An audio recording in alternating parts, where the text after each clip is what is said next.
नमस्कार, जिंदगी एक सफर श्रृंखला में आपका स्वागत है।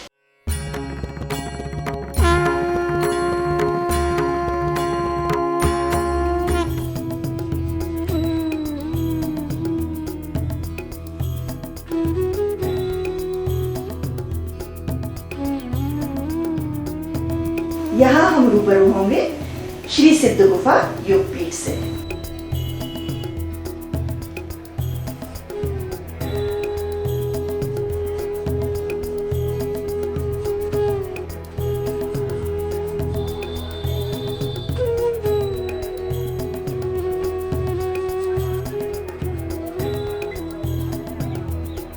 इस समय हम जिस पवित्र स्थल पे खड़े हैं उसे श्री सिद्ध योग गुफा आश्रम के नाम से जाना जाता है।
हमारे गुरुदेव योगीराज श्री चंद्रमोहन जी महाराज, ये सदगुरु निवास है। यहाँ पे उनका विश्राम करने का बिस्तर वगैरह सब है। ऐसे हमारे दादा गुरुदेव जी का आज भी बिस्तर विराजमान है। आप विश्व योग सम्मेलन के हमारे गुरुदेव योगीराज श्री चंद्रमोहन जी महाराज 2 बार अध्यक्ष रह चुके हैं विश्व योग सम्मेलन जी। यहाँ पे ये मार्ग सिद्ध योग मार्ग है। यहाँ पे सिद्ध मार्ग होते हुए साधन योग भी किया जाता है। नेति, धोती, बस्ती, शंख प्रक्षालन, कुंजल, ये अष्टांग योग की क्रियाएं है। अष्टांग योग हम लोग यहाँ पे ब्रह्मचारीगण और ब्रह्मचारिणी लोग ये सब अनिवार्य अपने अपने कक्ष में साधनाएं करते रहते हैं। अब ये जो जितना भी विस्तार हो रहा है, हमारे महाराज जी के कृपा पात्र शिष्य शिष्याएँ सब यहाँ पे अपनी सेवाएं करते हैं।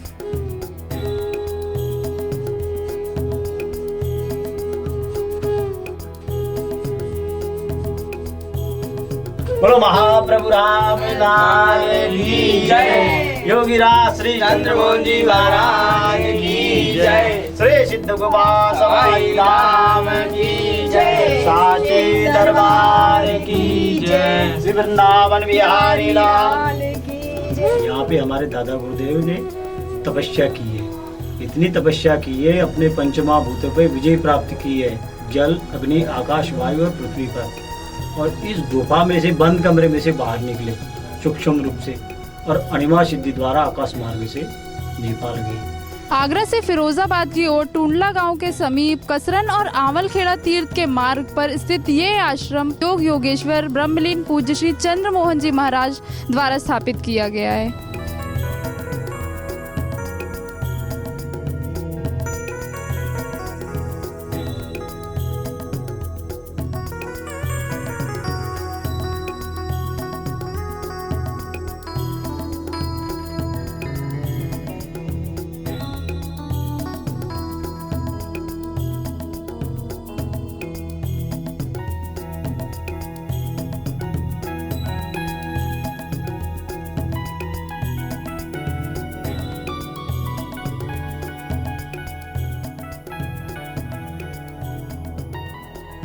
गुरु सत्ता को सर्वोपरि मानकर चलने वाले इस आश्रम में गुरुकुल पद्धति से बाल काल के दौरान ही व्यक्ति को संस्कार के पाठ पढ़ाए जाते हैं। आश्रम में देश भर से यहाँ आकर जुड़े भक्तों को परोपकार और सेवा भाव से भी अवगत कराया जाता है।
श्री सिद्ध गुफा एक बहुत ही स्मृति पावन भूमि है।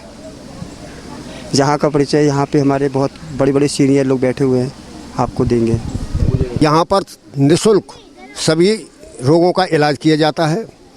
यहाँ पर जो दैविक भौतिक जो 3 ताप होते हैं उनको निवारण करने की एक अद्भुत शक्ति है। जो यहाँ जैसा भी आता है, किसी प्रकार का बीमार आए, उसको पूर्ण लाभ मिलता है। यहाँ पे आने के बाद में आसन की यहाँ की दिनचर्या सुबह 4 बजे जग करके आचार्य जी आरती करते हैं। आरती के बाद में गीता पाठ होता है। गीता पाठ के बाद में क्लास चलती है हमारे योग की, जिसमें जीवन तत्साधन कराया जाता है। इस जीवन तत्साधन में शरीर का कोई भी हिस्सा ऐसा नहीं है जो न चल जाता हो। मन, मस्तिष्क, आँख से लेकर के उंगली तक मस्तिष्क की, मन की, चित्त की जो वृत्तियाँ हैं वो भी शांति को प्राप्त करती हैं। और मन जब एकाग्र रहता है और प्रसन्नचित्त रहता है तो मनुष्य के रोग हो ही नहीं सकता है।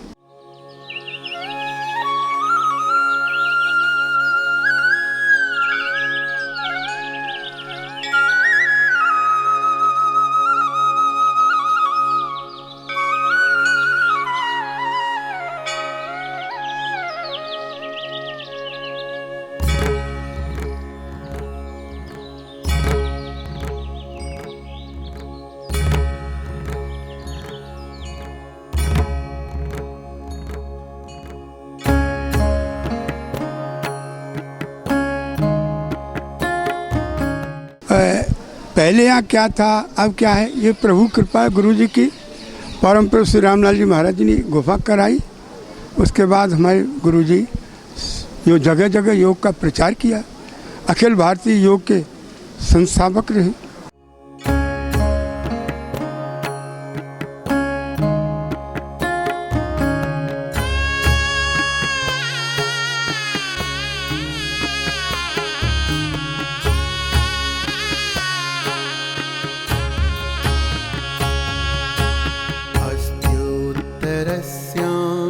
दिशि देवतात्मा हिमालयो नाम नगाधिराज पूर्वापरौ तो। मेरा नाम रविशंकर भारद्वाज है। रहने वाला मैं खैर अलीगढ़ का हूँ। मेरी दीक्षा सन 85 में हुई। उसका भी बड़ा एक अलौकिक वर्णन रहा। एक सिद्ध पुरुष ने बताया था कि आपकी दीक्षा 1 साल के अंदर हो जाएगी और नहीं हो जाए तो जो दंड आप मुझे देना चाहे दे सकते हो। उन्होंने अपने शिष्यों के सामने कहा और कि तुम मेरे दीक्षा तो लेना ही नहीं चाहते तुम मुझसे, लेकिन मेरे चमत्कार देखने के बाद में तुम दीक्षा ले रहे हो। और जो चमत्कार हैं मेरे, वो चमत्कार मेरे एक पोखरा के भी बराबर नहीं हैं और तुम्हारे गुरुदेव तो समुद्र हैं, ऐसा उन्होंने कहा। हकीकत ये हुई कि 1 साल नहीं लगा और मेरी दीक्षा हो गई। दीक्षा के बाद में तो मेरे जीवन का प्रोफेसर से मैं मवेशी डॉक्टर, तो मेरे जीवन का, हाँ जी, सब मेरा प्रभु जी के चरणों में ही अर्पित रहा।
अब हम मुलाकात करते हैं इस आश्रम के व्यवस्थापक डॉक्टर दासलाल शर्मा जी से। हमारे दादा गुरुजी महाप्रभु रामलाल जी महाराज 1911 में इधर आए थे, तो यहाँ पर गांव वालों ने उनको रोक दिया, गुफा बना ली 1911 में और गुफा में रहने का आग्रह किया। उन्होंने कहा हम तो हिमालय जाएंगे, अपने गुरु के पास जाएंगे। तो लोगों ने हट